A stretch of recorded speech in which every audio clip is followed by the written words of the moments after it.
We're live. I will call this meeting to order. This is the June 4th, 2025 meeting of the Glendale-River Hills School Board. We'll begin with a roll call. Chris Robinson. Here. Karen Cromwell. Here. Katie Avalos. Here. Daniel Bailey. Here. Carla Pennington Francis is here. Our entire board is present. At this time, you may stand and join in the Pledge of Allegiance if you wish. I pledge allegiance to the flag of the United States of America and to the republic for which it stands, one nation, under God, indivisible, with liberty and justice for all. Thank you, everyone. On to item board D, 1D, agenda approval. Move to approve the agenda. Second. Got a motion by Karen Cronwell, second by Chris Robinson to approve the agenda. Any discussion? All in favor? Aye. Any opposed? The agenda is approved. On to item 1E, board meeting minutes. Move to approve the meeting minutes for 5/21/25 as attached. Second. So that's a motion by Daniel Bailey with a second by Karen Cronwell to approve the meeting minutes. Any discussion? I would like to propose that, can we, switch back the titles for Katie and Chris, because Chris is now the clerk and Katie is the assistant clerk. Oh, yep. That's the only change that I observed. I appreciate the minutes noting that we approved the German contract in German. That is a very sweet. Whether we did it with a good accent is not reflected in the minutes, and that is okay. It must be. All in favor? Aye. All right, any opposed? The meeting minutes for May 21st are approved as amended, and then on to 1F, a meeting grounding, which Ms. Robinson has agreed to. Yeah, so I got this book called Sticky Notes, Memorable Lessons from Ordinary Moments, written by Matt Eicheldinger, I don't know if he's a teacher or a former teacher. And I'm gonna read this, and I want us to think as I read this about our vision and our mission. Okay? Lightning. One of my first challenges as a teacher was trying to help a student named KJ. Teachers joke that kids run on the walls. Well, KJ actually could. It was like lightning hitting all areas of the room, starting little fires all the time. His parents were great, KJ was great, but still, his impulsiveness interrupted the flow of class constantly. It was draining. But one day, KJ's lightning was different. We were on an outdoor field trip and kids were struggling to finish a snowshoe hike through the snow. Everyone was complaining. I can't do it, Mr. Ike. It's too hard. When are we going to be done? My legs hurt. That's when KJ stepped in. He was everywhere, encouraging every classmate with a genuine kindness and energy I cannot replicate. Sometimes you'll work with someone and get so caught up in what you are trying to do, you end up missing the traits that are going to make someone truly special. And for KJ, it was his lightning, the ability to be everywhere all at once, but especially when people needed him the most. Thank you for that strengths-based room. Oh, that's so much. Thank you. Sit with that for a minute. All right, moving on to public comment. At this time, visitors may speak on any non-agenda item. Mr. Martin. Lane Martin, 7275 North Port Washington Road. Apartment number 1221, Glendale, Wisconsin, 53217. I'm sure all of you are already aware that Glendale has got a new private school for the special needs program. And just wanted to make you aware, and if you weren't already, apparently it's the school board's responsibility to at least once annually notify each parent who has a child with disability enrolled in the district that the program exists. I already knew that, but just want to make you aware. Thank you. Yeah, we're very aware and have been following that. Anyone online who wishes to speak? Do we have any people online today? Three, okay. It's not a record. All right, we are moving on to item 4A. I would like to propose that as a board, we work really hard to be efficient and fast today so that our exhausted administrator at the end of the school year can get home early rather than like, I'm gonna work really hard on being efficient, but I know we have discussion. And so we've tried to schedule in plenty of time to talk about all the things we need to talk about. 4A, staffing changes. All right, so per our board policy 3140 would be a resignation of full-time teachers, which must be board approved. And I do want to note that due to the timely submission of their resignation, no liquidated damages are recommended based on the contract terms that they signed. So the administration recommends accepting the resignation of Nicole Stock and Samantha Baker, second grade teachers at Parkway Elementary. All right, is there a motion? Question, Yes, can they be together or do they have to be separate motions? we can do it together. Another point of clarification, do we need to make a motion that includes the application of the liquidated damages? No, I don't think so. Okay. No, it's I've in never contract, seen that. just for board knowledge. I move to approve the resignation of Nicole Stock and Samantha Baker, second grade teachers at Parkway Elementary. Second. Okay, any discussion? Well, I will just say that I wish them both well and appreciate their time here. Glen Hills, the Stock was my daughter's second grade teacher, and I know that she really has enjoyed it, so. Thank you. Thank you, Danielle. Anyone else? Okay, there's a motion by Chris Robinson, second by Karen Cronwell to approve the resignation of Nicole Stock and Samantha Baker, both second grade teachers at Parkway Elementary. All in favor? Aye. Aye. Any opposed? Right, motion carries. All right, so in alignment with that, board policy 3120 indicates that the superintendent would establish terms of employment, which I've included in administrative content. And that the board shall be responsible for the approval of employment of any administrators or teachers required by state law by a majority vote. So the administration is recommending the hiring of Clarice Willie as a second grade teacher at Parkway Elementary and Amy Wilborn as school counselor at Glen Hills Middle School. Is there a motion? And should those be separate motions or? We can. If you prefer, or we could do them as one, I think. Well, Let's do them as two separate.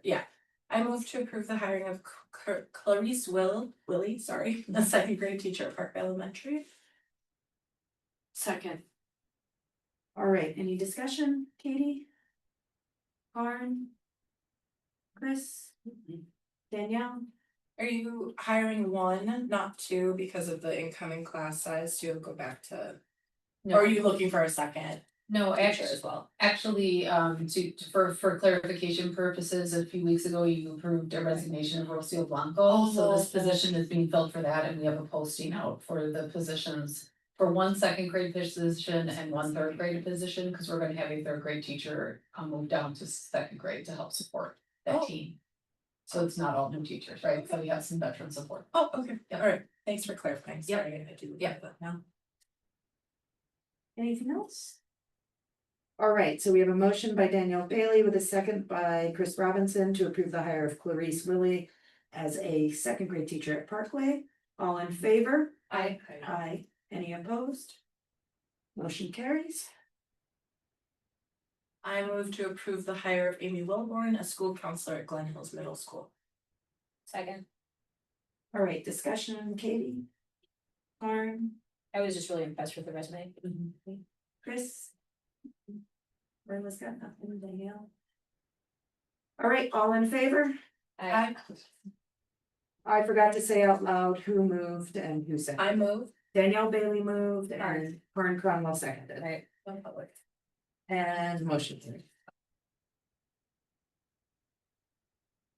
All right, thank you, everyone.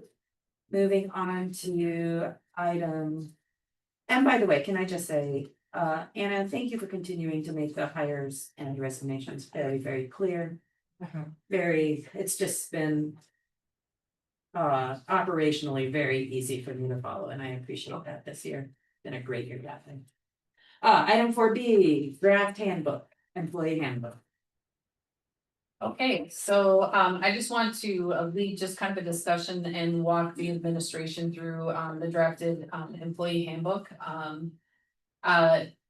Part of the charge was last year coming in, looking at the handbook, we had adopted Neola policies as part of our work at I believe in June of last school year. And because those new policies have been adopted, our handbook doesn't necessarily align to those policies, so the work that has been done is with our Neola rep to help ensure that we have all included policies within our handbook, so. Drafting was done of the handbook and many of the sections, and I can kind of walk through those of just making sure we're highlighting all of those components of our policy. And then the areas in which we added in sort of our unique Glendale-River Hills pieces are more around some of the employee benefits, retirement benefits, days off, things like that. So the handbook is laid out with linkable components so that you can get to where you need to go pretty quickly. What? I love it. Okay. And you know, kind of moving through that, so this whole first section under employment includes all of our policies around the various areas of employment, so it's very policy driven and most of it is taken and summarized from our Neola policies. When we kind of move down into employment status and records, again, you're starting to see some of our policy work is also in that area that's reflected within our policy. Employee pay and benefits is an area that is going to be a little bit more customized for our district, so I want to spend a little bit of time talking about the section that's in there specifically. And then you also have working conditions and hours of work. There's some customization in there, but largely, again, just sort of kind of laying out expectations that have been previously noted in books or drawing from, you know, professional expectations that are kind of normed in school practices or in our policies. Safety and health, again, some of our core policies, and then make those links and connections there. And then also the employee communication and technology is all linked to policy. And employee conduct and disciplinary action. In addition, I did include an appendix to this area, and so there's resources within this book that contain grievance forms for our staff that follow our policies, so it's very clear if people are executing the filing of a grievance, what that process is. I've also included distinctive family and medical leave information for people, so all of that information is very clear about process. And then all of the employee posters and notices that are required by the labor laws. So some of I wanted to kind of just orientate this to you because I want to give the board about a 2-week window of time to take a look at this before we have an opportunity to have legal counsel look at it and make sure that we're in a good space with it. There are a couple areas I would like to discuss specifically tonight that are in the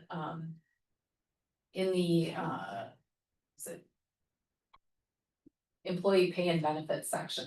But prior to stepping into some of that, I just want to stop. I think this is a good stop point to say if there are any questions or wonderings about format, layout, things like that. The bookmark is really awesome and it makes it very accessible. Is that the format ultimately that you anticipate having? Yeah, that's very useful, so you're not having to scroll. Yeah, so that's what I would, usually typically our teachers have this uploaded within Skyward and then they sign all of their beginning of the year forms on this and would sign off on the handbook and have access to an electronic copy so they can get to each of those areas. When would you anticipate we'd have a final vote on it? July? Probably the last meeting in July or the first meeting in August. I believe last year's was approved the first meeting in August. Yeah. And hopefully with this one in place, we can move that time frame up a little bit Yeah, next year. yeah. Mhm. Oh, general question then, when this is approved, where will it live, how will it, will it live on it used to live on like the back end of our website for employees, like, will there be an online, So there was an employee section of our website. I don't believe that that section is active Yeah. right now. But what was done with teachers at the beginning of the year is that all of the all the educators sign off on it, and then each school has what we call a one pager. So that one pager kind of has like a bookmark, sort of like this is, where it links you directly to that, and so that staff can find it and it's shared with them. that way. And for us, it'll be in our resource. Yeah, it will be in your board resource. Right. Our clearinghouse. but public doesn't have access to it, and that's normal, like standard practice. It varies. I mean, Okay. some districts do have it available, some districts don't. Okay, Usually it's, yeah, usually not though. yeah, I was just curious. Yeah. Alright. Alright, so in the employee pay and benefits area, one of the areas that I would like to just kind of visit with the board is the area around continuing education. So in this area, you'll see that that as a board, we look at what we want to do to help support the ongoing growth and development of our teachers. In our previous manual, teachers who earned their first master's degree received an increase of $8,000 upon receiving successful completion of a pre-approved program, right? Having a pre-approved program means that we're getting, and we think about benefit to the district, we are allowing a teacher who might be getting a master's degree in, for example, reading specialist license that's gonna assist them in the classroom. So we wanna make sure that the alignment of those programs also is gonna be something that benefits our district. And supports the teaching and learning for our students. So that remains in here. In the old handbook that was approved last year, there was also something about like a $2,000 increase for a second master's degree. Which is something that I removed from this, just honoring that first master's degree. In addition to that, you'll see that it was anyone who has been accepted into a program prior to June 30th of this year would be, and we can do the date of the actual handbook, but would be grandfathered into receiving that 8,000. And then you'll also see in there that beyond that, we would look at receiving a market value adjustment to meet where they're at. So when Michelle and I looked at this, and Michelle can kind of confirm, in many cases, that $8,000 is pretty comparable to the jump that people receive with a master's degree anyways. So we felt like that market adjustment would be something that would be very close to the 8,000 anyways, and would honor kind of what we were doing with market adjustments. That being said, that would be a shift and change for people. It wouldn't be that guaranteed flat amount, right? So that is a recommendation that we're looking at as being something we would take a look at. We would continue to provide credit reimbursement for our staff, and what we did is explicitly indicated in here that it would be for school year professional and support staff, because we really want to continue to grow our support staff, and that wasn't laid out explicitly before. And I think we have some support staff who are looking at, potential teacher licensure and things like that, that this would be something that would be important for us to offer to them. And that they would be reimbursed a one-time payment of $130 per approved course. And so there's some paperwork that they fill out, and then once there's successful completion of the course, and it's that they would receive that $130 to offset some of the costs. Can I just clarify? And Yeah. the way I'm reading it is it would be a one-time payment of $130 up to 12 credits per year. Yeah. So it sounds like it's only gonna be paid out once. Correct. So like they couldn't do it. So it's like in a 4-year program, they wouldn't be reimbursed for 12 credits 4 years in a row. That is, It does kind of sound like that, but that's not what I would intend, because we do Yeah. it that way. I feel like we should probably wordsmith that a little bit. If the Yep. intent is to. Yep. Is to reimburse up to X number, like, So it's almost like you take out that one-time payment. right, You would just be reimbursed payment for For- 130. Credit. Right. Mhm. Right. Yeah, I Yeah, think the that would be reason one time is in there is because previously you got recurring payments for By each taking credit. one. Yeah, So the way, yes. And we fixed that, Yeah. and so that's why that language is in there, to So- make it perfectly clear. So one of the things that was taking place before was that, I believe that people were getting $130 for any credits they had earned whenever, even if it was, 20 years ago. Correct. They It were was, submitting those credits and getting payment on them every year as like a bonus. And so I know that was shifted to, or, kind of tightening some fiscal responsibility around that and really honoring the fact that, teacher growth in classes has to be timely as well. sure, Right? so we wanted to clarify that, Yeah. perhaps we could say 12 credits per year employed by the district. Or. As opposed to like you can't submit credits from before you worked here, otherwise, I think. approved, well, they have to be approved, Mhm. they must be Right. pre-approved. Yeah. all credits must be pre-approved. Right, So it can't be retro. I guess my point is that the one time. for Definitely, it- yeah. It is. Yep, I can work on Okay. crafting, like trying to. Muddle some of that. Just gonna make a note of that. You just take out a one-time payment, I think Yeah. so, reimburse the payment. this much per credit per. Will be reimbursed $200 per approved credit. That's Or to you could exceed do the cost of it. One payment, so. Instead of pay payment. Oh, could a credit be less than $130? I'm not. I feel like that doesn't. Right. So I don't know, but like, Mm-hmm. if it is, are we gonna be then culpable for $130 If it was like 85. Or if they had a full scholarship. That's interesting, yeah. That's an interesting question. It would be taxable, it'd be a taxable benefit, and we don't wanna avoid that. Yeah, It because would be up to, and that's what we've been doing now. Okay. which is So why you. we collect- We also collect their receipt of payment Yeah. as well. Right. So that's what When you pay want. that out. Yeah, Yeah. You- So- But you do maybe wanna lay that. out. yeah, I got you. Yeah. Mm-hmm. Okay, Because it's implied, it's just Mhm. not. okay. Yes, Chris.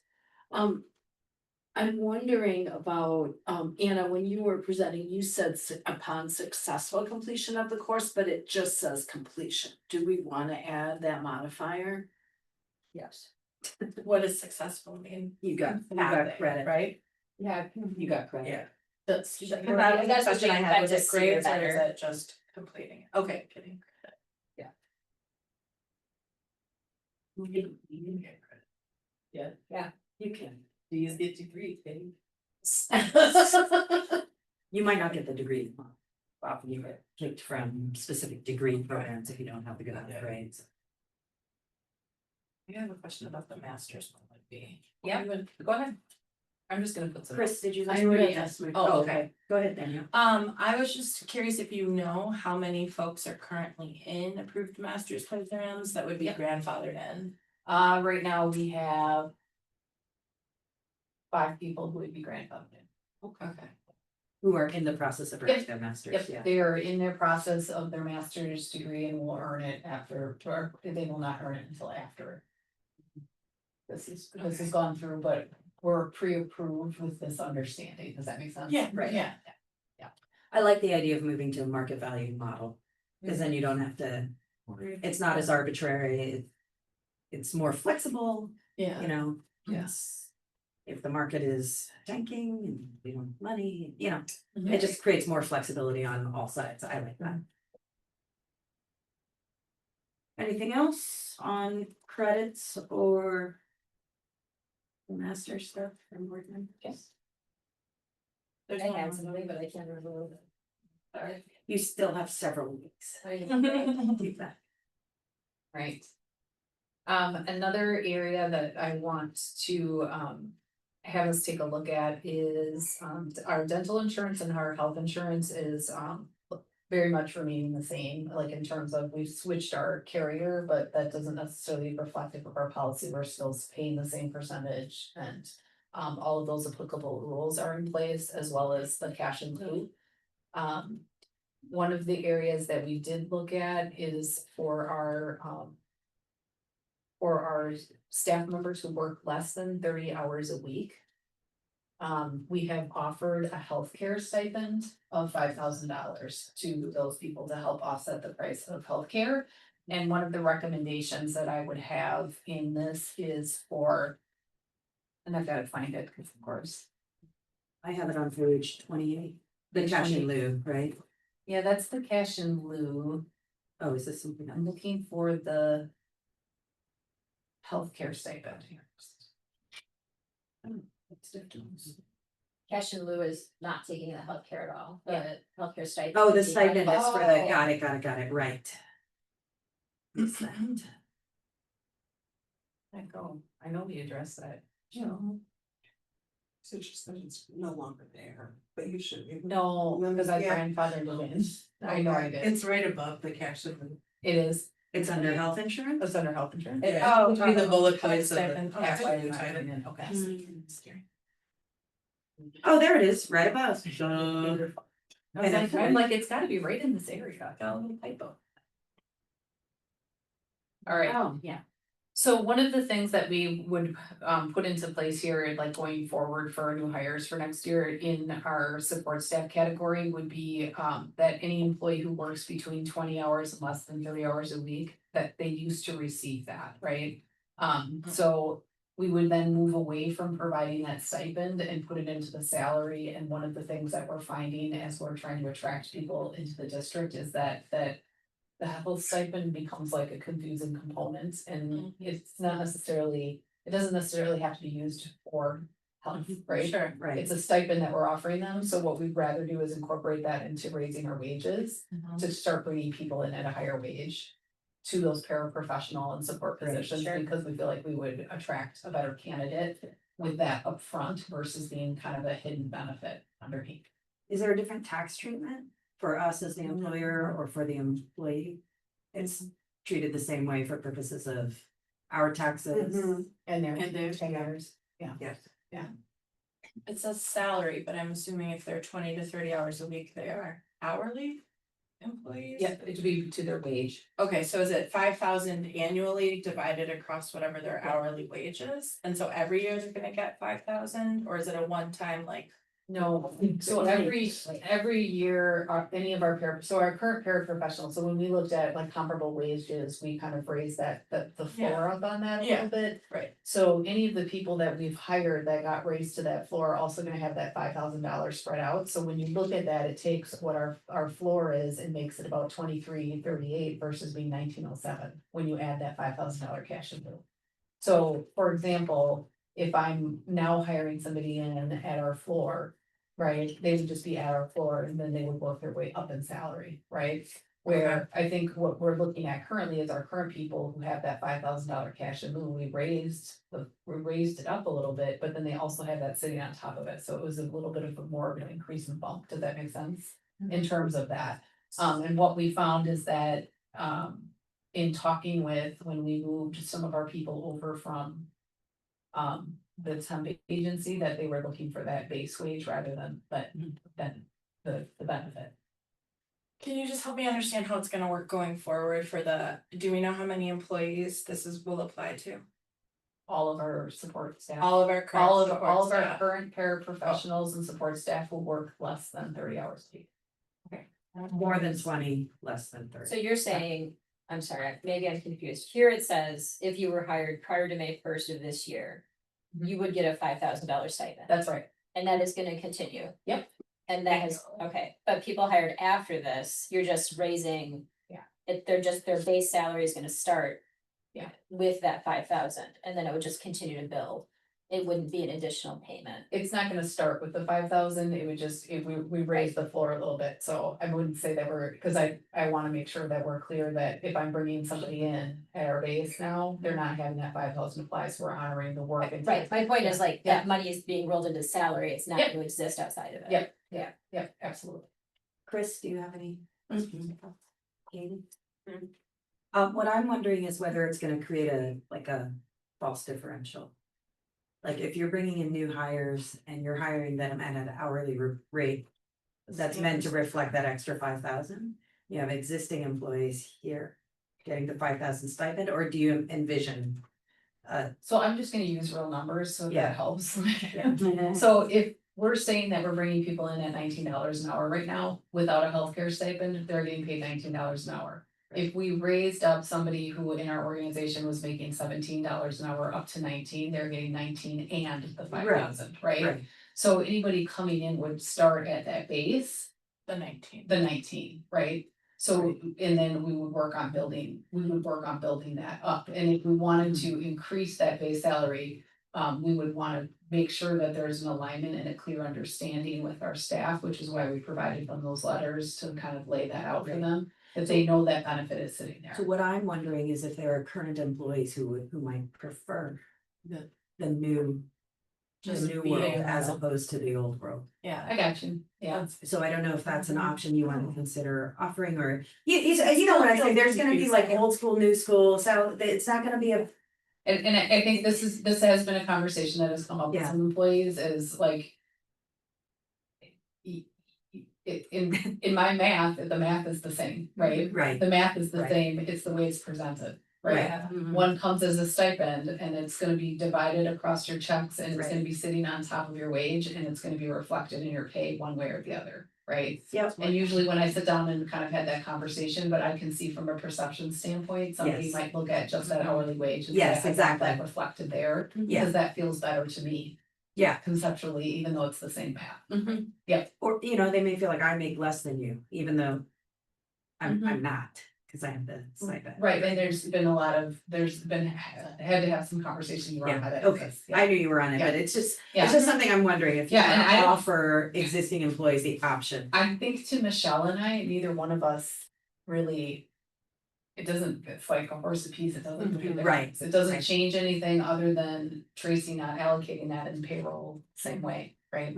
Certainly makes administration easier, not to have to Yes, manage a stipend, right? it does. So there's a little efficiency there. There is a little I think efficiency we there. call it a stipend though. I guess that's where I'm like, what you're doing is essentially the It's, same, but you're talking about them in two different ways, which almost keeps the confusion there, like for me, but I have a couple weeks to wrap my head around it, so it's fine.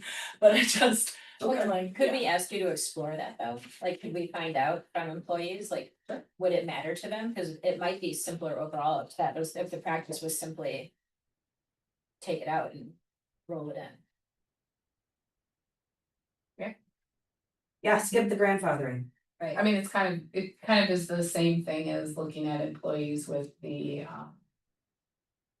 with teachers, our teachers, teachers get to make a choice whether they're getting 12 months or 10 months, it would be the same thing. My only thing is the letters of insurance have already gone out to all of our support staff. So, if we wanted to make that adjustment, my recommendation would be just for an efficiency standpoint and not further confusing people. Yeah. That we would move that into next year. Does that make sense? Yeah. Okay. Yep. Yeah. Just to keep it, that helps give Tracy time to move stuff around, Yeah. do things as well on an administrative side. one other thing to think about, cause I see ambiguity in who works between 20 hours and less than 30 hours per week as when.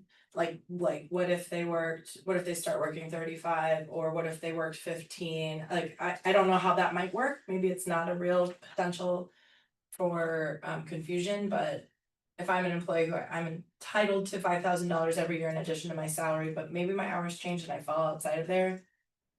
So I guess it's just another area to think, Like communicated to the staff, I mean, and we're really we're very careful, like, I mean, I'll give you an example of somebody.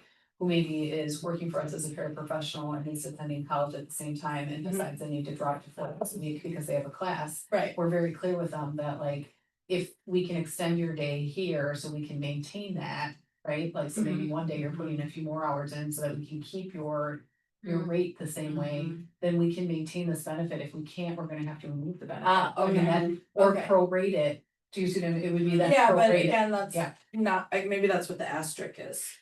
There's an asterisk at the. You're more so wondering if there's a lot of variability from week to week. If Yeah, you're looking at I pay assume there's period. probably not, but I don't know, I just am like an employment lawyer thinking about the potential hiccups or issues, and you have somebody who says, I'm entitled to this but then worked 20 hours for a month, and then like you said, decided to go to college, now they're working 15. Yeah.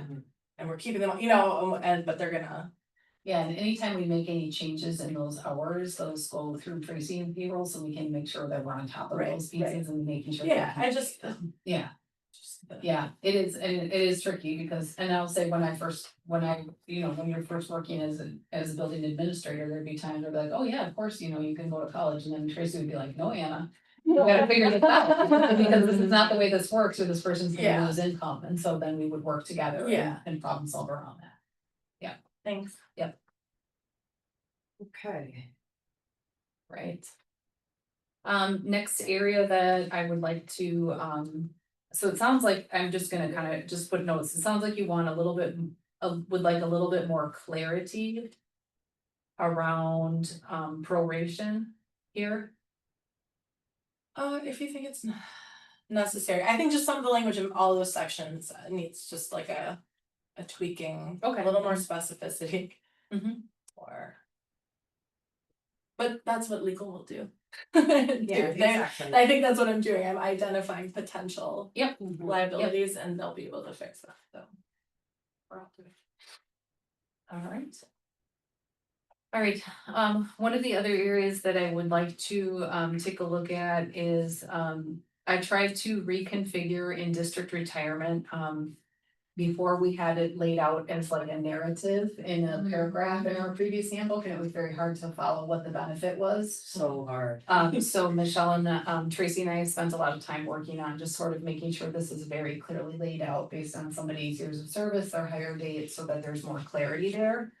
One of the things I would like to note, and I think, and Michelle and I have talked about some ongoing work that we'd like to do in conjunction with teachers and looking at, pay, and also benefits with them is if anybody who's been hired after kind of in later years has had pretty much all benefits removed at this point. And we want to make sure that we're attracting and retaining staff. So I think Michelle and I are going to be charged with really taking a look at how do we do that in a way that we can, honor getting people into the door, keeping them here for certain marks of time to make sure that they feel like they're gaining something from that, because the world of teaching has shifted and people move around, right? And so when I look at what's available here, basically anyone who didn't have certain years of service prior to 2017 does not qualify for much of anything in terms of district retirement benefits. Right. So I just want the board to be cognizant of that and know that that's an area that's going to need to shift. It's not something we're prepared to make a proposal to you on how it's going to shift right now, but it's work that we're going to engage in over this next school year. Yeah, I remember noticing that when we went through this a couple years ago, that there's been a disappearance of any real retirement benefits for new teachers. But for now, it is what it is, right? This is what's in our books. So if you scroll down to page 36, unpaid leave, this is replacing in our previous handbook, there was a once in a lifetime clause that was in there for taking additional days, and but then there was also a clause in there around unpaid leave, which reads very similar to this. So it was a little bit conflicting about what qualifies for what, right?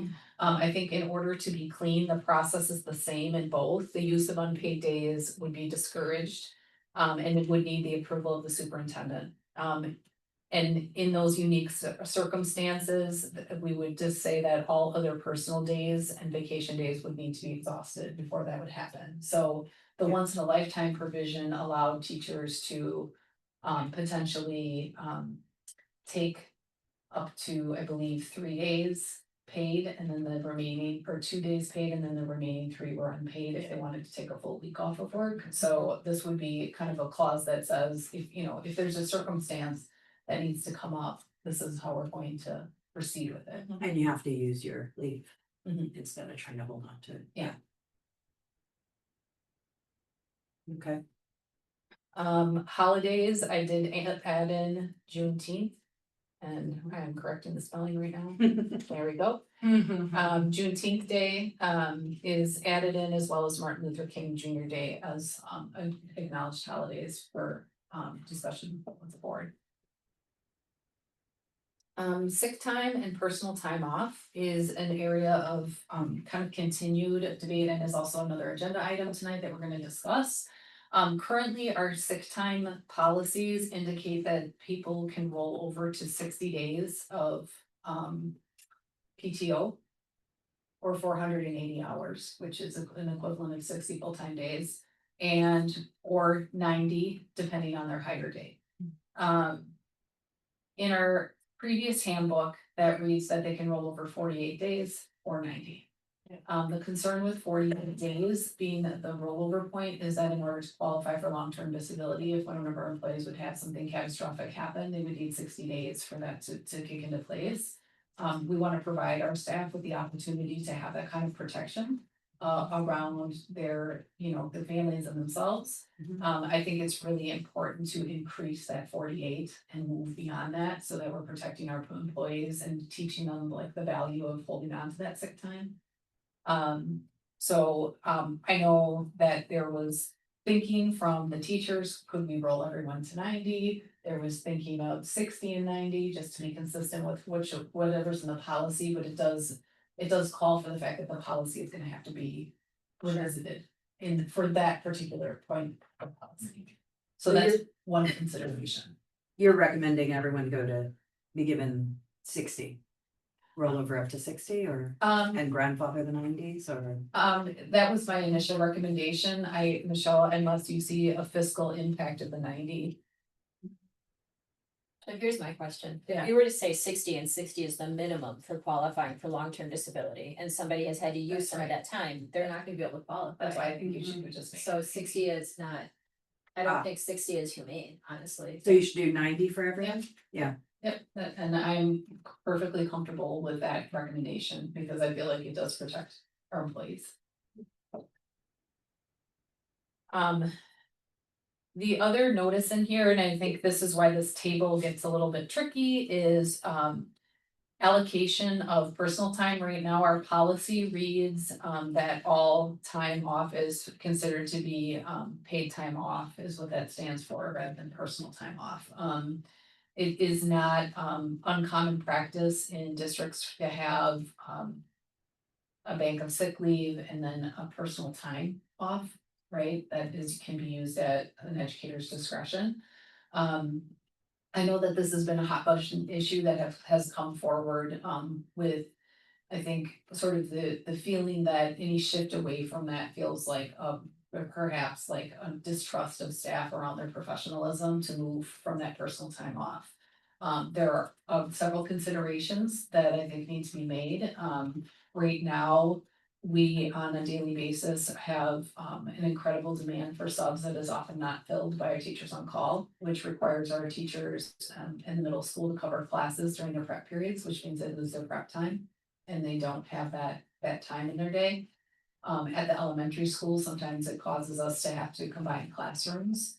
And when we think about the needs of our students and making sure that learning continues, we know that their teachers being there is really important. We also understand that our staff is going to get sick and they're going to need time for that. And we want to make sure that we're creating and striking a healthy balance around it. The concern I have is that when Michelle and I did an analysis of the paid time off, the allocated 12 or 13 days that are given each year, 86% of that time is used within 1 year. So that averages out to be approximately 9 days per staff member, which we start to feel the impact of on a daily basis, right? And so I want to recognize that teachers also are human beings and have kids and need to sometimes take off for personal reasons, but really that time during the school year should be for time that they're sick. I would argue that we need to strike a balance, not as a way to be punitive or to take away from people, but as a way to help us bring into better alignment and better practices around how we're using time. Because it does impact students first and foremost, and it definitely impacts their colleagues as well. And so there's no shame in it. I understand people get sick. Somebody might need to be out for 12 days because of illness, right? And that's fair. And that's why we give you the time and that's why you can accumulate sick time. But I have deep concerns about you know, the prevalence too of Mondays and Fridays in our data as being key days in which we have teachers out as well. And so that would indicate to me that people are using personal time, right? And that has an impact on kids. Should we pause discussion on this particular item until we get to the next agenda item? Which is leave policy, Are there more pieces that you want to address in the book? I mean, among us, if we wanna discuss it, should we pause on that, Anna, and let you get to other stuff? Okay. What do you think? I'm just wondering if we're naturally flowing into the next one. Yeah, that's what I don't know if there's anything else. Yes, so I do think that those, I mean, that's gonna be something for us to consider. We know that employees, there's a variance between 13 and 12 days, Which confuses me. which is very confusing. Is that a grandfathered thing? It is, Okay. so it's hires prior to 2021 right. or 13 days. Just wanna make sure I am not missing. Well, so Michelle, any other, I think those were the big changes. Yep, I think that's it. Carla, I did have a few questions on Yep, other. parts of the Yeah, why don't we Yes, do that please. first? The floor is yours, Chris. Okay. Hold on a second. So I can totally go to a different part and that's okay? 100%. Okay. So, oh dear, let me figure out. What I'm looking for is the part about, external, I think, chain of communication. And the Yeah. mental health. The last place to go was not the superintendent, it was, the suicide hotline, and I wondered about that. Oh, Where, this is Wait, early. what? page 7. Thank you. So we have counselor, assistant principal, and then director of student services. I mean, I could put I think I just was trying to think about like that potentially going to Kelly. It could go to Kelly or I can put us both in there. I do want to make sure we include the suicide hotline though, just in case, right? If that's like this is an internal communication guide right now, or external that I want staff to have eyes on, but I wanna make sure that our externally this goes to families at some point in time too. What's your concern about it, Chris? It also says Holt line, by the way. Yeah, it does. What? There's an extra. Instead of hotline, it says Holt line. Oh. Maybe I just, part of it was maybe I just didn't understand the purpose, it just felt a little bit like we were washing our hands of it, like. Oh, You've gone to all these people and then well, we can't help you anymore, go call them. Hmm, That's a see little what bit you're what it saying. felt like Oh, to I see me. what you're saying. I got, okay. I guess I looked at it as in my mindset, just to clarify, Chris, I looked at it as if you're not reaching one of these people, like call the hotline. Yeah. I think the one that's listed under internal progression of communication. Yep. Like that Yeah. terminology just leads you to believe like, Yep. that's the end point, right? I got it, Yeah. I got it, okay. So I love that it's included, but I just, And maybe that can go underneath that. Maybe that could be a asterisk footnote. Like at any time, at any point, if Yeah. you were ever Yeah. in need of Yes, this. I got it. Right, yeah, right. because it might be the That's first. that's a good point, and I'm glad you, yeah, that makes sense. The other part of it, of course, is that not all student mental health leads, not all communication Right. chains lead to concerns Right. about suicide, right? There's other. That's, Yeah, that is. I didn't really focus on that, but I see your. So maybe you take that out of there. And put that as a. Asterisk. Yep. Cause I do like the idea of including that number somewhere on the. Yeah. Mhm. I will say, it's an interesting time, right, where we had a scenario when my daughter was in school. And she had her friend connect with her, but we didn't have parent information, like I had no way to communicate with anybody. That there was an issue, and I ended up, like, I didn't know how to contact that child's family, right? Mhm. I didn't have any contact information, and we ended up contacting a school board member at Nicolay, who then reached out to one of their people. Who then was able to give us direction about what to do, so it's a weird time, it is good to have resources for people, and also like maybe communicate to our families, like. in this time when it's hard to have resources and hard to know like necessarily how to connect with maybe the parents, a different K-8. But it's, you don't always have those people's contact information, and you can't always find them on Facebook anymore. Oh, that's interesting, but our school social worker is not on here either. In terms of like external progress of communication. I don't know if that falls under student mental health, school safety, or like, what about even Social work. resource, like. That's right, social worker. I'm just thinking like income insecurity, or like those kinds of more like pertinent resources for survival or living. Yeah, should the social worker be under? student Just something to mental think health? about, I don't know. With counselor or? Are you talking about in like another category, Danielle? Other, I don't know. I just realized she wasn't on there, or yeah, and. Wondering. Well, she is under internal progression of communication, but not under. Well, I don't external. know if that's common for parents to reach out, but like for thinking about like Title I or I mean, free and reduced lunch meals or things like that, I don't know. anecdotally, I know a number of families who reached out to the social worker on student mental health issues. So, In lieu of counselor, just Sure. because that's where the relationship had been built. oh, and the counselor is, okay, anyway, just something to think about. I know this is also for sort of future like communication planning, so. Yeah, it's good as is, I was just.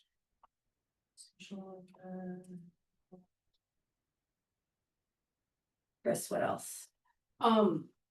If we can move to page 57, the drug-free workplace. Okay, now. Okay. I was responsible for student conduct program, take this as the great assault, but Now I'm very interested in what you're gonna say. no, it's just. The way I'm reading it, people could go in their own car in the parking lot and do whatever they wanted. What do you think that? Because of.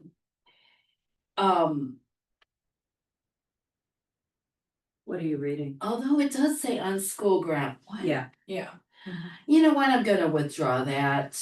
That's okay. It was the school, it was the school approved vehicles that had me confused. Oh. But I can see now that the parking lot would be school grounds. yeah, I see what you're saying. Okay. On school grounds would mean the parking lot, I think, right? Because that's school grounds. Yeah, Are there situations in which staff park off of school grounds? Not really, right? Not around here. It's kinda, I mean, not unless there's like the parking lots filled or. I don't know, yeah. alright. I mean, I'm sorry, I honestly honestly On board contact with. But I mean, it's someone I who can live start around the with this. corner, walk home, That's true. get drunk, come back.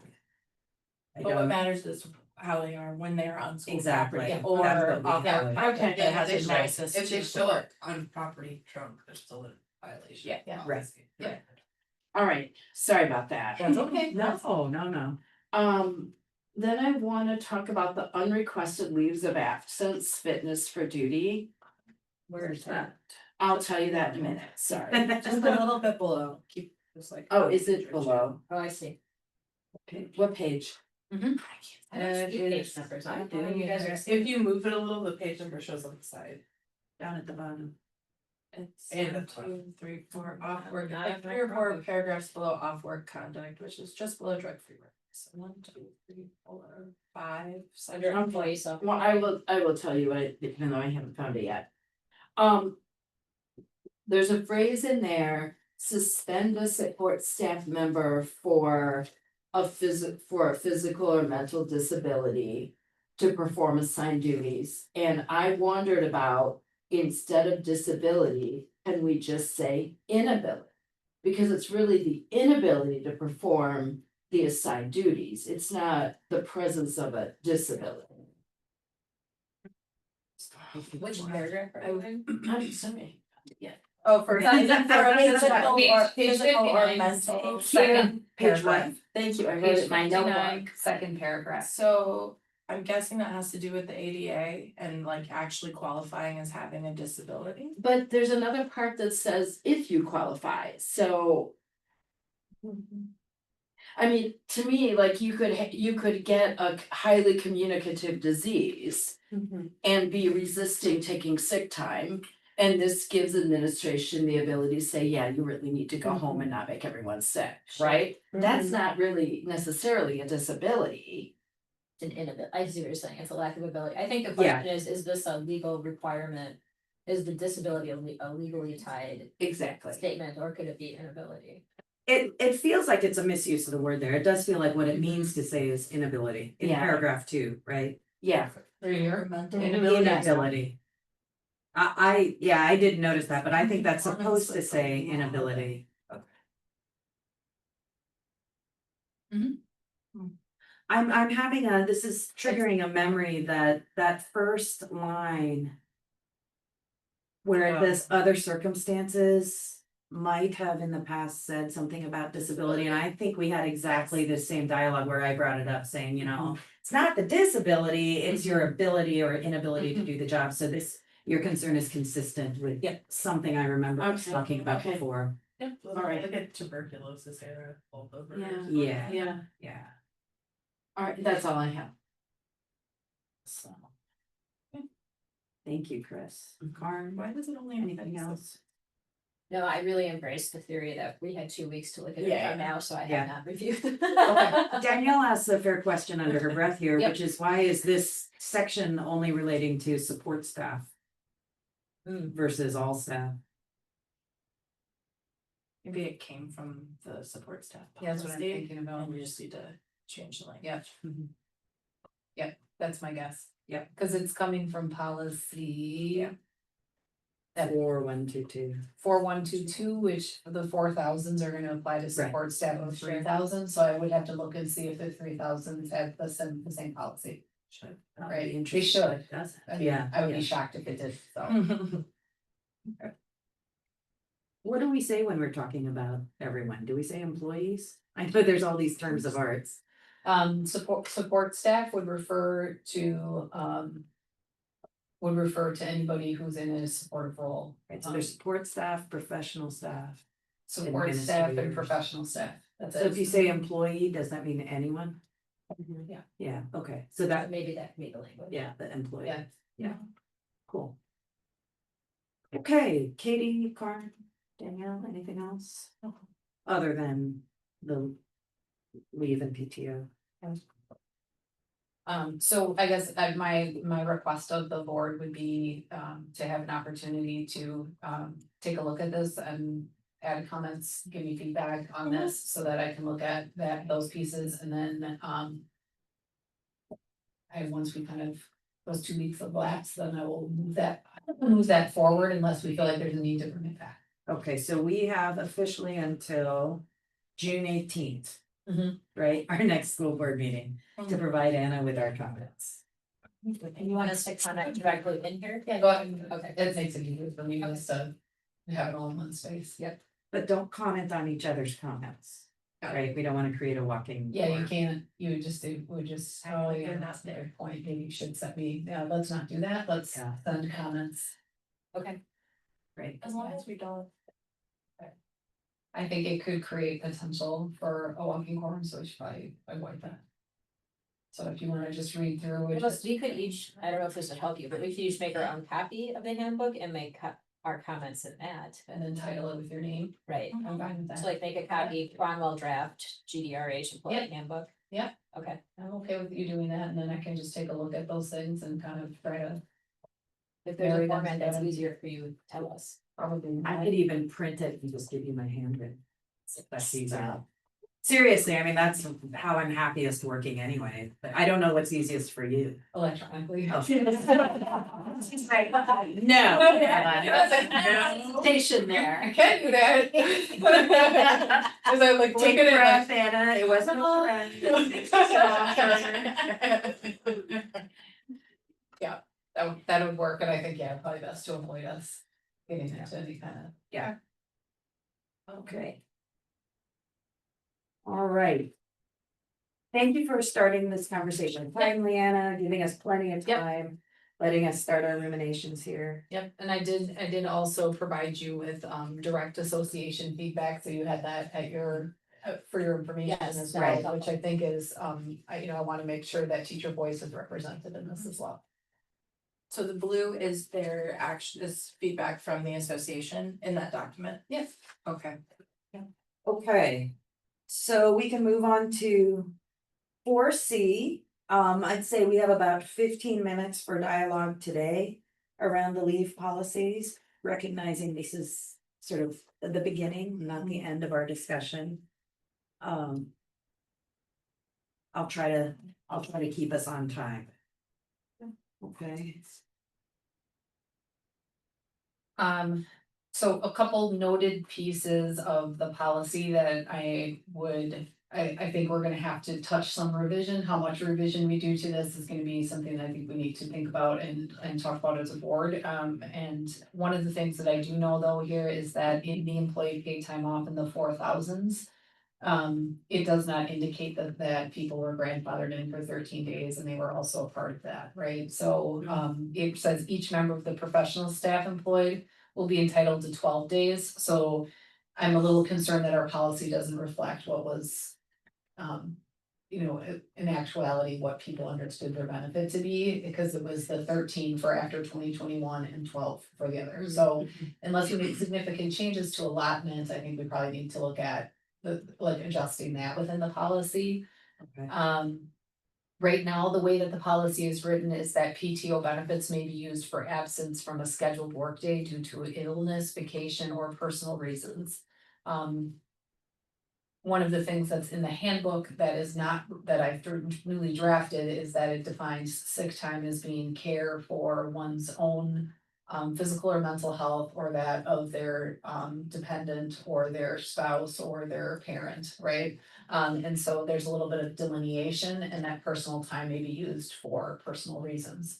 So right now it's all put into one as paid time off, so if we were going to look at adjusting that, that would be something that also needs to be revised in this policy. And in the 3,000s policy as well. Other area of concern is you see that 480 hours of PTO. So that gets a little tricky too. And so I wanted to note the fact that 480 for a full-time employee is 60 days. We were gonna increase that to 90, so that's gonna need a change that would need to be made.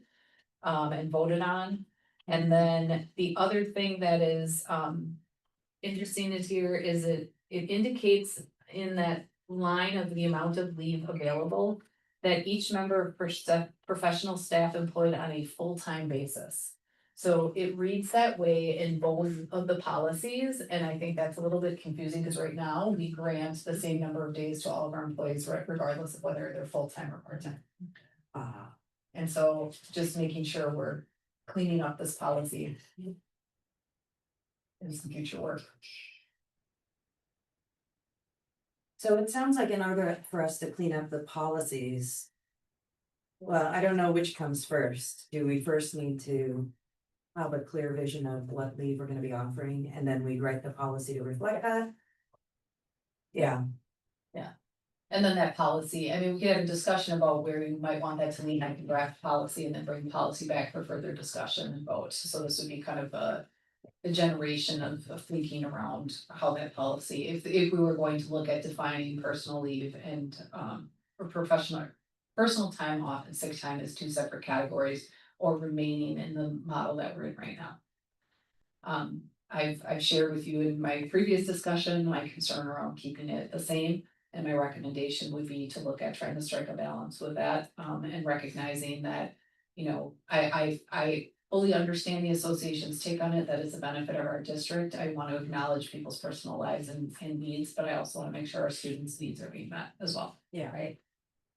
So you're thinking we would ideally move to a model that involves a separated personal time and sick leave. Yeah.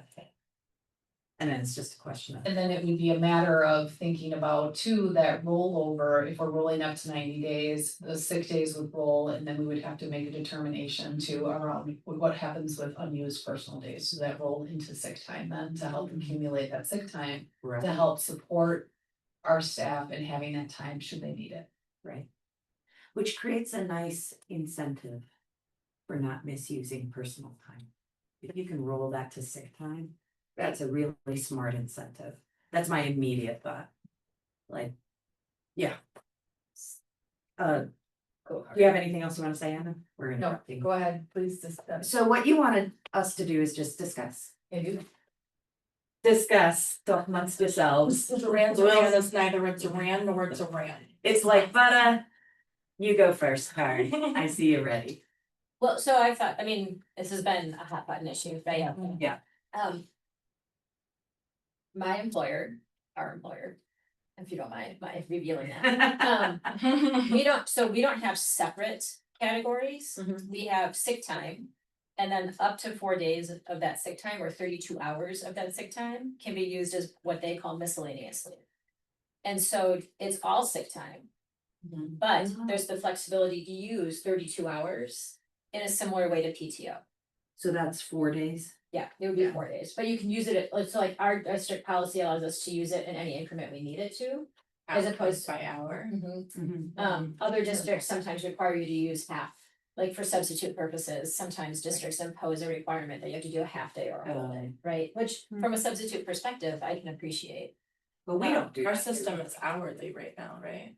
Sorry. yeah, no, that's a really excellent point. It was a point that was brought up by the association as well, is right now through teachers on call, the way that we pay for a sub is it's a half day or a full day for a sub, I right? see. And so we can't bring a sub in necessarily on an hourly basis, but we certainly can keep a sub here for 4 hours and busy and help them have them be of service to us for the remaining portion of time.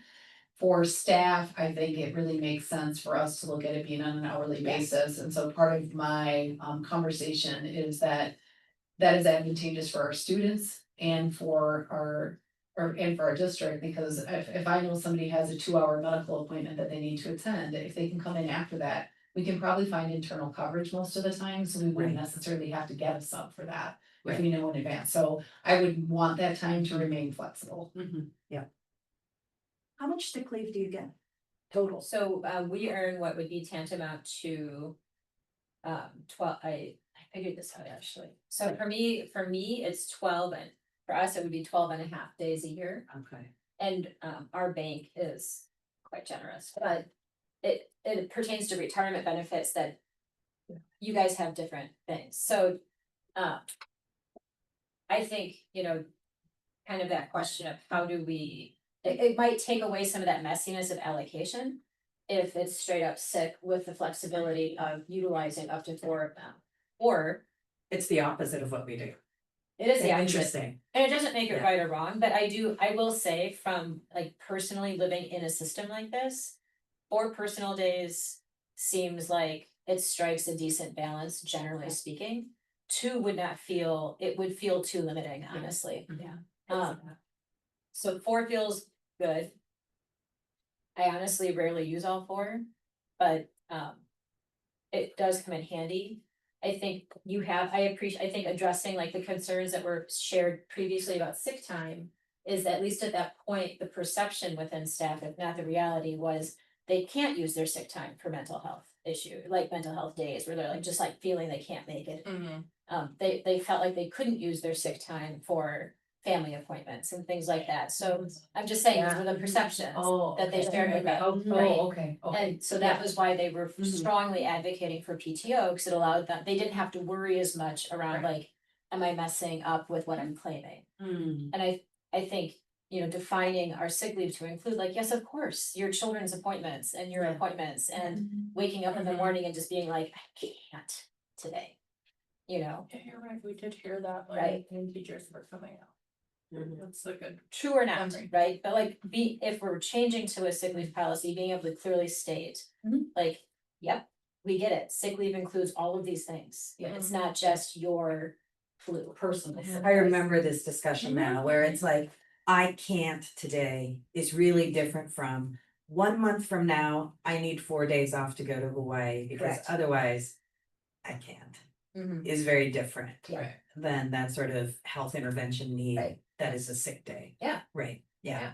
I mean, sometimes you wake up and you just can't, or sometimes honestly on Wednesday, you know that you can't on Thursday, like you just, you've hit your wall, right? You're It gonna power happens. through today. Right. And we're like that with, infectious disease too, right? There are days when you crawl in because you're like, I just got too much I gotta do.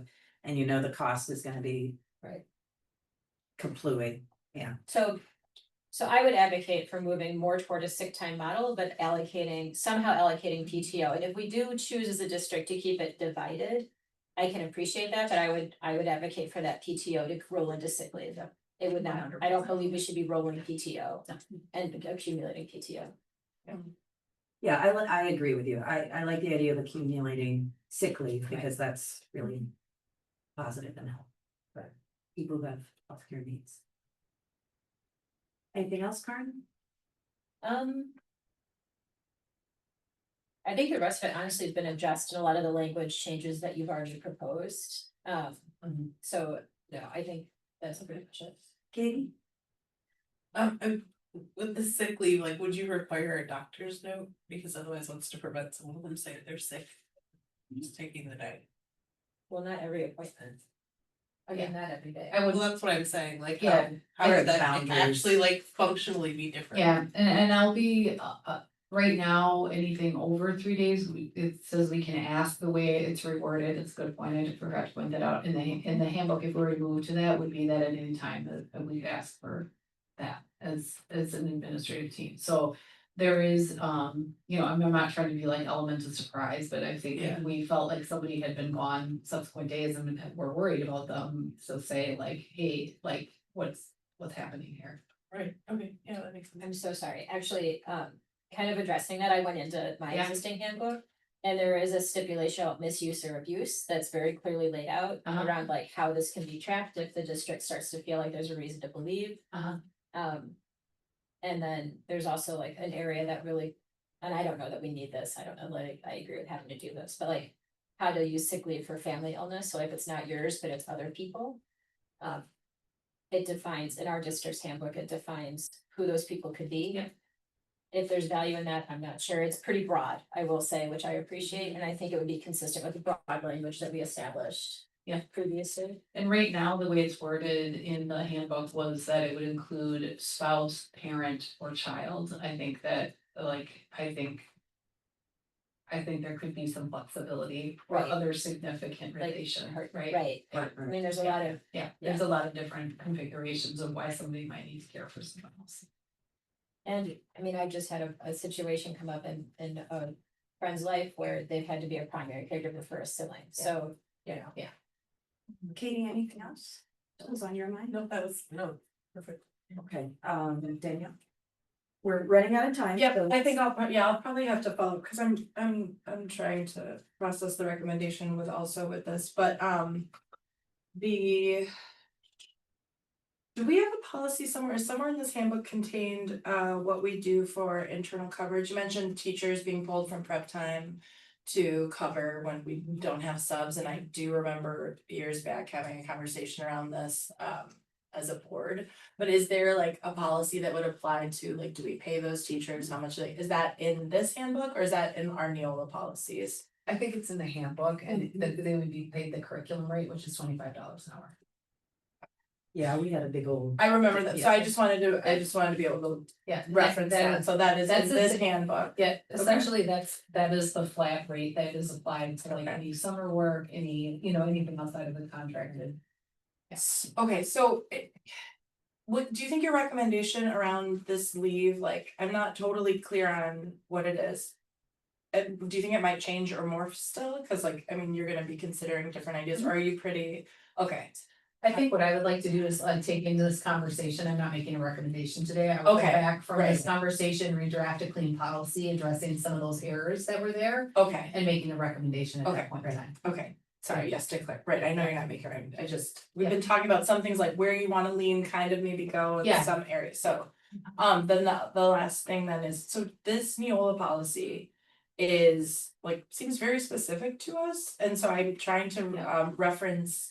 Or trying to remember when we approved it, is the employee paid time off language, like that generic, those Yeah. first two paragraphs, like pretty standard Neola? No, This those all are. came from us very curated or specific. Right, so in the process of adopting the Neola policies, there there was work that was done by the previous superintendent to go through This is that. and really clarify some things that are specific to our district, so this is where that came from. Okay. The standard Neola policy from other districts that have sick time, I have a sample template from them, so I Okay, can good. utilize that, That's- so you can see that. This is where I'm Yeah, going, so yeah, what it, you so got for it. me to kind of land anywhere, I feel like I might need some points of reference Yes. for like Karen talked about what they did there, or like, Yeah. you know, people want us to remain competitive, this is a benefit of the district, like I wanna understand where we're situated Mhm. and kind of what the norms are. Yeah, and I think the typical norms in looking at handbooks from our partner districts, I believe is 10 sick days and 2 is a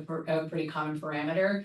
And then restrictions around personal days being used, which is also in our handbook, on those Okay. days, like right before vacation and Mhm. right after vacation. But professional development days too would be another day where, Right there on the. like sick time, yes, but not Okay. personal time. Okay. Yeah. Because I just listened to what Karen said, it feels like that may be an area where you can live where it's still attractive, right? There's some benefit of flexibility and maybe it seems less punitive as what other districts are doing, but okay. That's it, thank you. Thank you, Danielle. Okay, just a couple questions. Same question around timeline. When would you anticipate we have to make a decision by? On all this stuff? If I'm going to submit our handbook to legal counsel in 2 weeks, then I would recommend that I bring back this policy for revision in our next meeting. Okay, Because then that would allow me to move that forward in a more clean way without like some. Right. Right. right, And then in order, I mean, and I can send it without the policy being approved at this point. Yeah. But I would say if we're looking at it, it would have to be no later than July, because if we wanted an August approval date for the handbook, it has to be in place prior to the handbook. okay. Yeah. So that tells me if board members have time, this is a good opportunity over the next week or two to really lean in on our thoughts around this particular hot button issue and share them with you. Yep. Okay.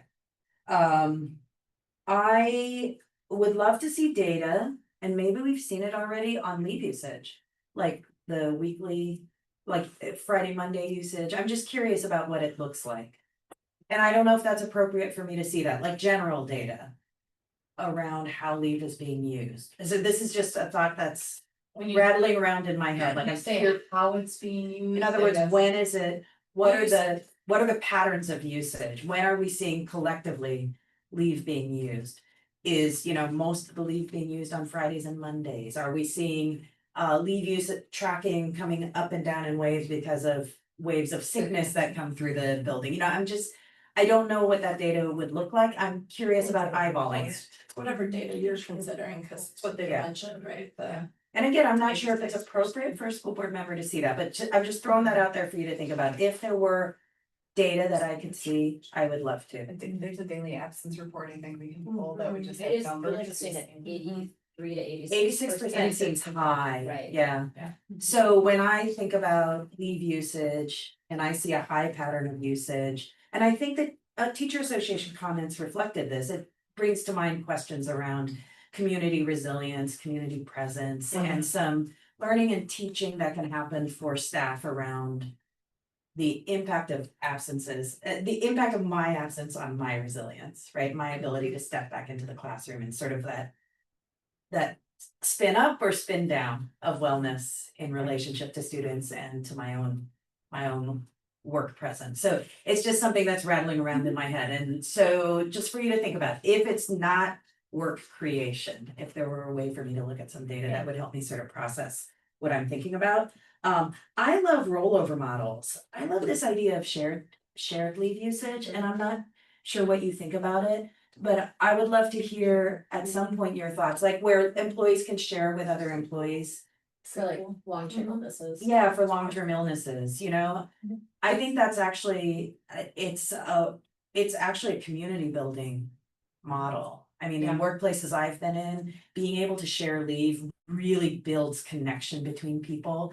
And it also creates incentives to not use leave. Like if I know we would do this, like, oh, we got 3 attorneys in our office who are pregnant. They're on their 4th child, it's the choices they've made. I just don't need that much leave, I'm gonna try to save up some of my leave so I can share.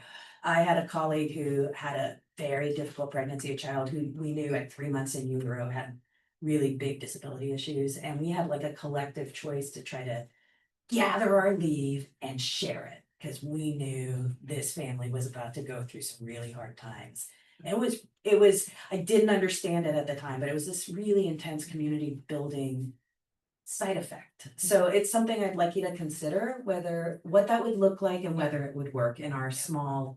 And I think in consideration of that, I would want to explore a look at policy around that. Yeah. So that like you're talking in a very small setting, you kind of know what's going to and you're agreeing to that, like making sure that whatever criteria it was for sharing that is one that is both Right. equitable, fair, and feels good for other. Right, people is it a to- bucket? Yeah. That anyone can draw from? Yeah. Is it, yeah, exactly, all those things. Yeah. And again, I feel like I'm just creating work, but again, thinking about what other districts around here are doing, whether it's a model that works, whether it's useful. But that's what's rattling around in my head, and I've used up too much time. Chris? I had the same question about the ability to donate sick time.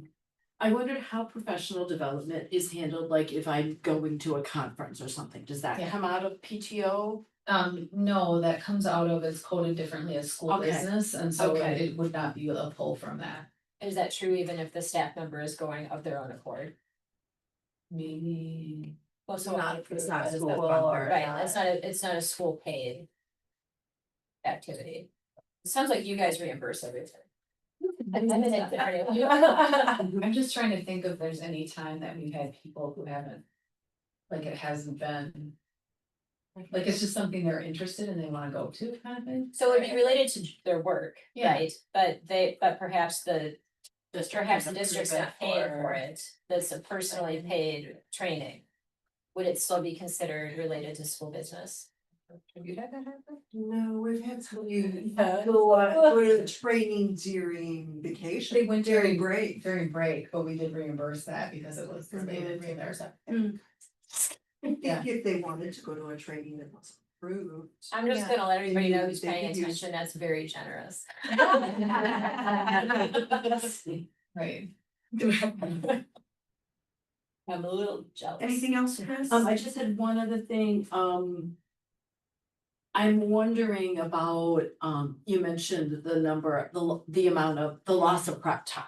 Yeah. And I'm wondering if there's any data on that and if that would sort of help everyone to understand the impact of teachers on other teachers.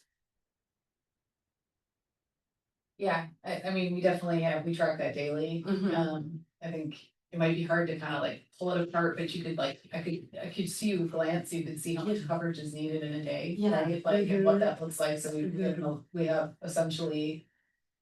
If a teacher's out, they teach 9 periods a day, Uh-huh. so in those 9, though we have to find coverage for 9 periods, so you're Yeah. pulling 9 people. To Out of fill their in those prep time, periods for one basically. person, right? Yeah. Yeah. And so part of that is how often we can't get subs or that there are too many. Oh, yeah, and I can People look out at of fill one rate. day. Mhm. Yeah. Yeah. Yeah, I don't think since September, like from the month of September, from the month of October on, I would say there's been a need for coverage probably close to every day. Wow. Yeah. Okay. Can I just ask, like, we had a situation early on when I was on the board where they tried to give us some information about coverage needs, but that graph or the paperwork included, for instance, like other duties as assigned, like, so it was Yeah. all the coverage. And so it just didn't reflect like absenteeism coverage, it reflected, This last time this came up. it Yeah. reflected like if someone had. Been asked to go on a field trip or Yeah. was, had special duties, And and that's- that coverage isn't because you were absent. That that's. Staff were reasonably upset about that. Yeah, and I understand that, and that is, it would be very hard to ferret out, because the way that we track that is, Okay. we would have to do a crosswalk between how many subs were requested that day. And even then, even if a person's going on a field trip, they're requesting a sub, right? Sure. But you're right, they're still here, they're present, they're enacting in behalf of our children, so yeah, that data isn't gonna be completely clean. So thank you for that point, so I can give you an idea, Chris, but maybe not an exact. Right, Is that right. fair? Yeah, Okay. absolutely. I just, since you, well, new thing or? No, it was Okay, about what okay. Chris said, but it was rattling my brain, but it was more not related to the leave, but more thinking about the time, prep time, teacher resilience and wellness and the use of PTO and whether you think it's appropriate or not appropriate, like at a more high level. And just thinking about how all of those things intersect. And this is not related to this, but I just, like, since you said it, wanted to put it out there in terms of like. When we are looking at, we want to incentivize, or we want to incentivize our teachers being here, but maybe anyway. I think it begs a question on if absences are due to a sense of feeling like there's an inability to balance the workload, then I think it is something that, you know, I mean, Right. this is it can be a very demanding job Yeah, that's, on yeah, days and Mhm. like what are some of the things that might be missing in the equation that help support our teachers to Right. feel strong in their work? right, that's, Yeah. that's what I got Right, that Thank you. resilience. Yes. Stuff too. Yeah. Thanks. Chris, anything else? No, thanks. I wanted Yes. to add, support of looking into if we can share the hours. Like they were talking about, like the donating the hours. My dear sweet husband doesn't understand that doesn't happen everywhere. It doesn't actually happen at my workplace. Does it happen at Trader Joe's? It does happen at Trader Joe's. Yeah. They had a coworker go out for cancer and they all. Through PTO at her while she was Right. in the treatment. It is a nice thing. And we did go over, but it was good. And Mr. Martin, please approach the table. I'll try to make this go. So just speaking for incentives to not use the paid time off. And one thing to potentially do is make it so that on termination, if they leave the district, that they would get paid for unused sick time or paid time off, since the way I would think about it is for each day they didn't use paid time off, they saved the cost of the sub for the day, essentially, and still probably costs the district some money, but compared to having to hire someone coming out and potential learning loss, I mean, ideally, they never use sick days, never use paid time off, and they're here all the time, and district doesn't pay any more, but I realize that's probably not gonna be the case. Thank you for that. Yeah. Yep.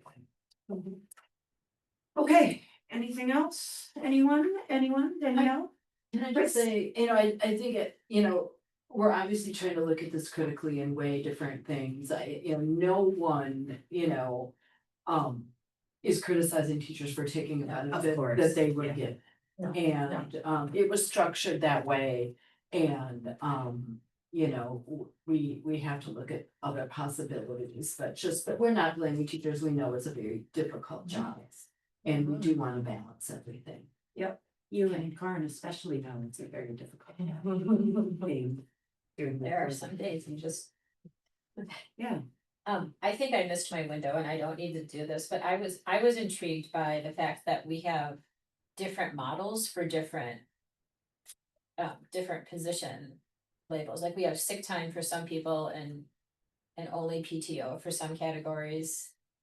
And so I just, in the future, maybe we could kind of talk about the fact that like some groups have just a PTO model and other groups have sick time and PTO and vacation. That's what the chart said. That's what the chart says. Yeah, Yeah. the chart is kind of laying that out. Yeah, right now, our administrators, we've moved all the administrators to having sick time and PTO. And so I think that's where that variance is coming in. Is that where that's? Yeah, but I reflected feel in like, the chart? and I can't find a chart again, of course. right now. Year-round professional staff get sick time off. School year salary gets sick time off. There we go. No one else does. So I think too, like uniformly moving to a Mhm. model, like, Yeah. would be that would be good. It would be helpful. more equitable, Yeah. right? Yeah, that's something. Yeah. It's a good point. All right, thank you, everyone. Good discussion. We're only a little bit behind time. Now we're on to item 4D, legislative updates. And this is today, I think the top tier item is the LGBTQ, the Pride resolution. Ms. Danielle. Yes, I updated our Pride resolution I included some more statistics around mental health, for LGBTQ2IA plus people, changed some of the language, updated it to be a little bit more inclusive. And that's essentially it. I encourage everyone to go to Pride this weekend and get a little joy in their life and a little queer, little rainbow. But yeah, I don't think there's too much to say other than I am proud to be able to keep putting this resolution forward in a district where I know that I'm just affirming much of what is already, happening, and that we strive to grow in this area even as we are working to meet our kids' needs now.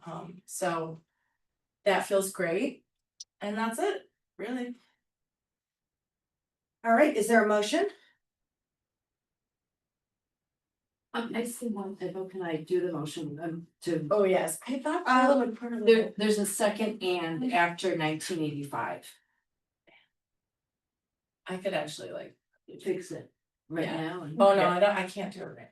Okay. Well, Well, hold on, I'm gonna propose that I don't know if this works, Diana, but you're often just sitting here while we're enclosed, right? Or doing a million things. I wonder if you could print it out and put the signature block and make minor edits. Does that work or? Yeah, just show me what the error was. Okay. And then when we come out of close, we can sign it. Yep. Okay. Is it page, Mhm.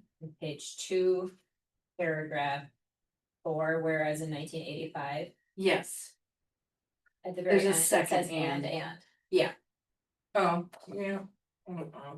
I'm missing that. Oh, no, not, okay. So let's get a motion. Anybody wish to make a motion? I move to approve the resolution recognizing Pride Month 2025 in our district. Second. Okay. And discussion, we'll start with Chris. In addition to the typo, any other? I love it. Yes. Great, very well done, thank you. Karen? Free hugs. Katie? I also love that we're still doing this and we will continue to do this. Yeah. Mhm. Danielle? I loved how you updated it. I love that it's modernized. I love that we're putting energy into modernizing these each year and keeping up with what's going on. I really enjoyed reading it and thank you. Any comments from Mr. Martin or anyone online? Anna, Michelle, thank you. All right, there's a motion by Danielle Bailey, second by Karen Cronwell to approve the resolution in recognition of recognition of Pride Month, June 2025. All in favor? Aye. Any opposed? Motion carries. Next item is items, Go to that. hold on, It's let's, closed, right? item 6A, if we go into closed session, we can take a break as we walk over. How's that? I didn't mean to be so blunt about it. I move to motion to recess closed session for section 19.851C, considering employment, promotion, compensation, or performance evaluation data of any public employee over which the governmental body has jurisdiction or exercises responsibility, specifically to discuss employee compensation and benefits. I'll second. And we have to do a roll call vote. Chris Robinson, Aye. Karen Cromwell, Aye. Katie Avalos, Aye. Danielle Bailey, Aye. and Carla Pennington cross votes aye. We are officially in closed session.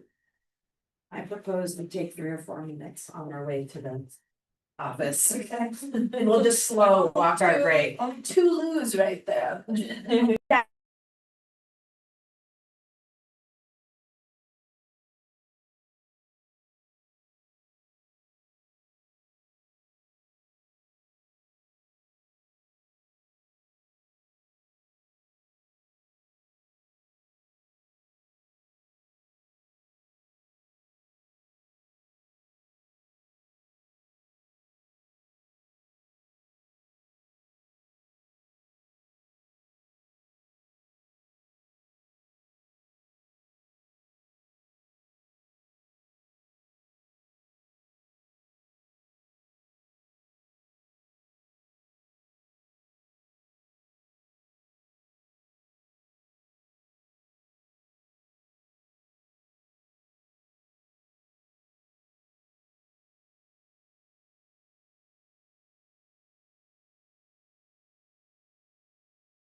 All right, we are back in open session. There is no action to be taken. Moving on to item 7A, board planning and preview.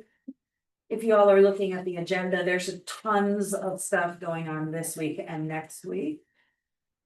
Thinking about what Anna should notice. What are you all thinking you will be attending? Oh, the Friday drama show isn't there one? Yeah, That's Saturday. There's right? one on Friday also. There's a Oh, Friday there night that I is. might go to. What time is that? Yeah, both. There's one on Friday at 6:30 PM. I didn't recognize, I initially thought it was just the Saturday performance. I might go to that, So, one, the Friday okay. night one, I might too, I'm gonna try to. so maybe notice. So this is the Glen Hills Theater Show. Mhm. And then I'm gonna go to the third grade send off on the 10th. I'll be at field day. Yeah, I was gonna be at field day, but I'll be at the send off instead. Okay. Does anyone else, do we need to notice that one? Anything very school. Right. Right. Are we all gonna be able to make it to June 11th promotion at Nicolay? I think so. Yes. That's a Wednesday, the 11th. I would Oh, next week, Wednesday. notice it. yeah. Yeah. That one should be noticed. School night meeting. I'm gonna be going to as many of these things as I say next week. Same. So if there are any daytime events that the 3 normal hours working people are planning to attend, maybe just let us know. I needed to disappear from school. so- Right. Thank you. Thank you for your service. And then for the She graduation. doesn't care if I come to pancake breakfast, so I will not be there. So for the graduation, remember we're on that stage, so think about footwear, it's not necessarily the safest space in my opinion. And then we'll each be given packets of diplomas to give out, right, if we do it normally. And am I right that the awards ceremony is where the awards are gonna be given now, instead of? It'll be done during the pancake breakfast. Yes, so the graduation isn't gonna have the lengthy award. No, Or they're politically inappropriate. we will have yeah, we'll just be the band and choir and our students performing and highlighting the showcase. Sweet. Cool. Awesome. All right, so lots going on, lots of opportunities. And then our next meeting is on the 18th, right? And then after that, planning ahead, there's also workshops on the 25th and the 30th. So those are gonna be very, very cool workshops that Anna is workshopping. Or planning for the next year. All right. Last item on the agenda. Move to adjourn. I second. Karen Conwell moves to adjourn, Danielle Bailey seconds, all in favor. Aye. All right. Thank you, everyone. Oh, Diana, do you have a resolution for us to sign? Right over there. Yes.